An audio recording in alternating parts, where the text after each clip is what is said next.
Hi everyone, and welcome to today's presentation.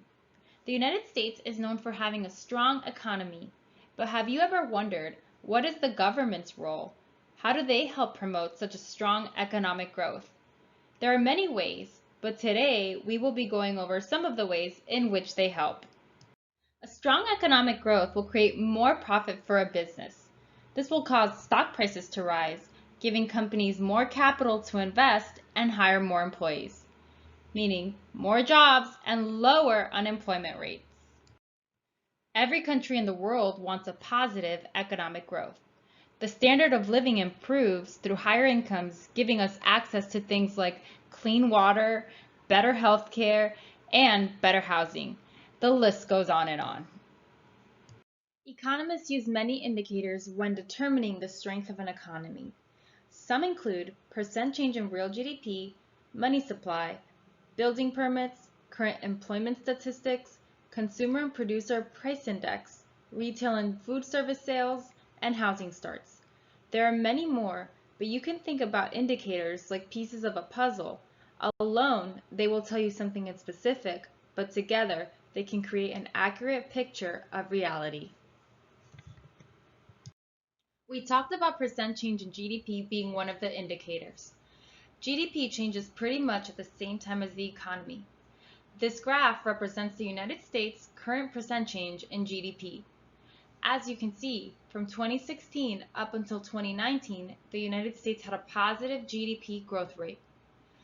The decline in the second quarter of 2020 reflects to COVID-19, as stay-at-home orders were issued by government officials.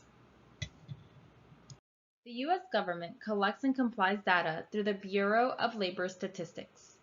Unemployment rate is a decent example of a lagging indicator, meaning it changes after the economy changes.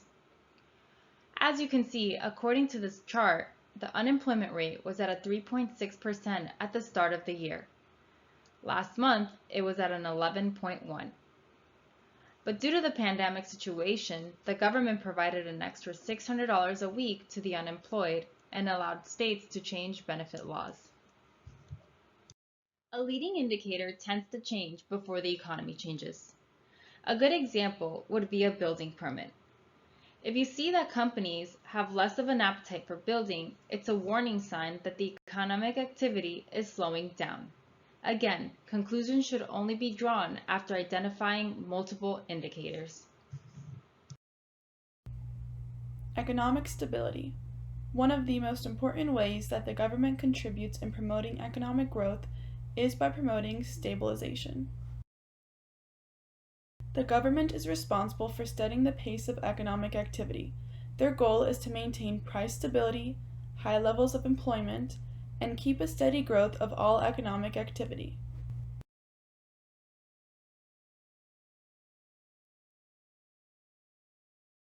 So how can they do this? One way is through the monetary policy. This is when the government is in charge of controlling the use of credit, money supply, and interest rates. The monetary policy mainly targets inflation, consumption, and growth. It is controlled by the nation's central bank, which is called the Federal Reserve Board. It was created in hopes of preventing any future financial crisis. Another way is through the fiscal policy.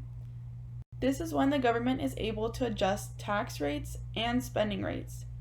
They do this to monitor and influence a nation's economy.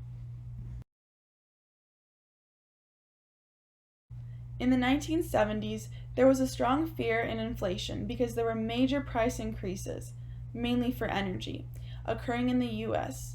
Inflation is when there's an increase in the overall level of prices. This led the government in stepping in to amend this dilemma. Government leaders came together to control the inflation by resisting tax cuts and limiting spending.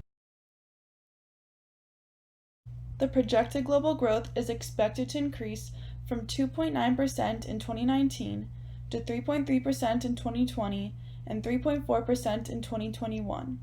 But with the unexpected COVID pandemic, there is a chance that the projected growth could be more difficult to calculate.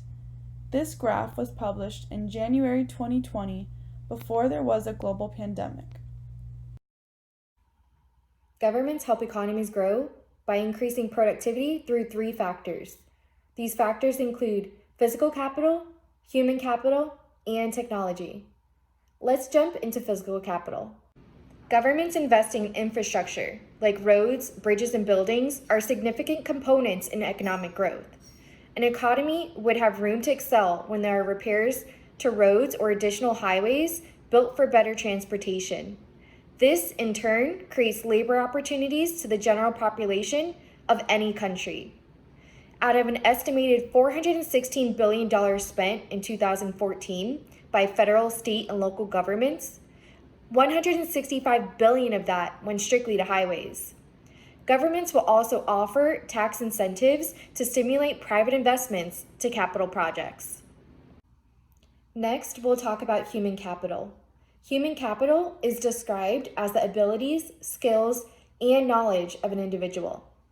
Governments promote productivity in the economy, particularly the workforce, by offering higher education to people. Funding, along with grants, loans, and tax incentives, are offered to assist with the expenses stemming from education. Typically, the advanced skills or knowledge a person has coincides with higher earnings. As a result, consumer spending boosts the economy. With that being said, everyone mutually benefits from increases to human capital. The final factor assisting with economic growth is technology.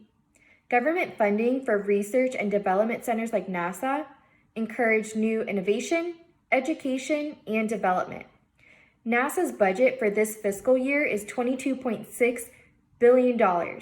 That's a lot of money, but it only represents 0.48% of the $4.7 trillion that the US plans to spend. So you might be thinking, how does government-funded research and development centers help boost the economy? It provides jobs for researchers, doctors, and scientists that all mutually benefit the population. The United States government plays an important role in promoting economic growth, and just one of the ways they do that is by supplying opportunities of free public education, essentially grades kindergarten through 12th grade. The local and state government are in charge of a set of laws and rules that every elementary, middle, high school, and university must abide by. They have to make sure every school is running properly and safely to ensure the safety of every student, staff, and visitor. There is also laws set in place by the government stating that every kid under the age of 16 must stay in school. The second way that the United States government helps promote economic growth in educational ways is by supplying financial aid for students who plan on attending a four-year university or community college after high school. The types of financial aid these students can receive are scholarships, loans, and grants. The federal government spent close to $60 billion in the fiscal year 2019 on primary and secondary education programs. This amount is set annually by Congress and was decreased by $8 billion or 12% of the following fiscal year 2018. Congress must create and pass numerous funding bills each fiscal year in order to keep the federal government up and running. Each year, Congress works on a federal budget for the next fiscal year. The government's fiscal year runs from October 1st of one year to September 30th of the next year. The budget process that Congress goes through includes a detailed spending plan for the next year. The Constitution puts Congress in charge of the budget, granting them the power to collect taxes, borrow money, and approve spending in order to give back to the communities what is really necessary. The government spends money on technology, public education, financial aid, grants, healthcare, and so much more.